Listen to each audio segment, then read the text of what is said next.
میں اسے آخری سانس تک نیچے آنے نہیں دینا چاہتا. حضور پاک صلی اللہ تعالی علیہ وسلم کے پرچم کو نیچے آنے نہیں دینا چاہتے. ان کے بھائی تھے, انہوں نے اٹھا لیا. حضرت مصعب بن عمیر احد کے میدان میں شہید ہو گئے. جانتے ہو رسول پاک صلی اللہ علیہ وسلم ساری لاشوں کو جب جمع کر رہے تھے, مصعب بن عمیر کے پاس آئے اور پھر کہا, اے مصعب بن عمیر, وہ سفیر اسلام ہے, رسول اللہ کا ترجمان ہے. من المؤمنین رجال صدقوا ما عاہد اللہ علیہ, مومنین میں سے کچھ لوگ وہ ہیں جنہوں نے اللہ سے کیا ہوا وعدہ پورا کر دیا ہے. اور اس کے بعد ان کے دفن کا طریقہ بھی ہے. اللہ اکبر. رسول پاک صلی اللہ علیہ وسلم نے فرمایا ان کو دفن کرو, ان کو دفن کرو. جب ان کو دفن کرنے کی بات آئی تو آپ کا جسم چھپانے کے لیے صحابہ کوشش کرتے رہے. جب ان کا سر چھپایا جاتا تو نیچے سے کھل جاتا, اور جب نیچے کا حصہ چھپاتے تو سر کا حصہ کھل جاتا. کپڑا اتنا نہیں تھا آپ کے پاس, کپڑا اتنا نہیں تھا. نبی پاک صلی اللہ تعالی علیہ وسلم کے پاس صحابہ نے کہا اتنا ہی کپڑا مصعب کے پاس رہ گیا. حضور پاک صلی اللہ علیہ وسلم نے فرمایا مصعب کے پاس ایک چھوٹا ٹکڑا ہے, وہ دنیا سے ایک چھوٹا ٹکڑا لیے جا رہا ہے اور ساتھ میں رسول اللہ کو لیے جا رہا ہے, محمد الرسول اللہ کو ساتھ لیے جا رہا ہے. اس خر گھاس ان کے قدموں پر رکھ کر دفن کیا گیا. پھر میں کہتا ہوں میرے عزیزوں, وہ کون سے جوان تھے جنہوں نے اپنی زندگی کو نچھاور کر دیا تھا ان قدموں میں, عیش و عشرت کو ترک کر دیا تھا. ان کے مہنگے لباس, ان کی مہنگی خوشبوئیں, ساری چیزیں دربار رسالت میں وقف ہو گئی تھی صرف نبی پاک صلی اللہ علیہ وسلم کی رضا کے لیے. آج آپ سے ہم یہ نہیں کہتے کہ حلال چیزیں چھوڑ دو, پہننا چھوڑ دو, اوڑھنا چھوڑ دو, نہیں.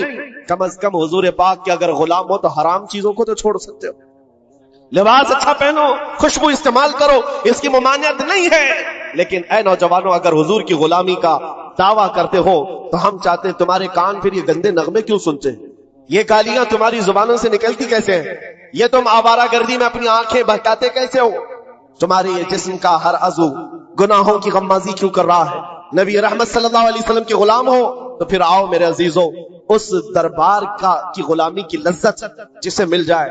اللہ اکبر. میں سچ کہتا ہوں, اقبال نے ایک جملہ کہا تھا, اقبال کے اشعار بہت معنی خیز ہے. کہا تھا کہ یہ غازی یہ تیرے پر اسرار بندے جنہیں تو نے بخشا ہے ذوق خدائی, تو نیم ان کی ٹھوکر میں دریا و صحرا, سمٹ کر پہاڑ ان کی ہیبت سے رائی.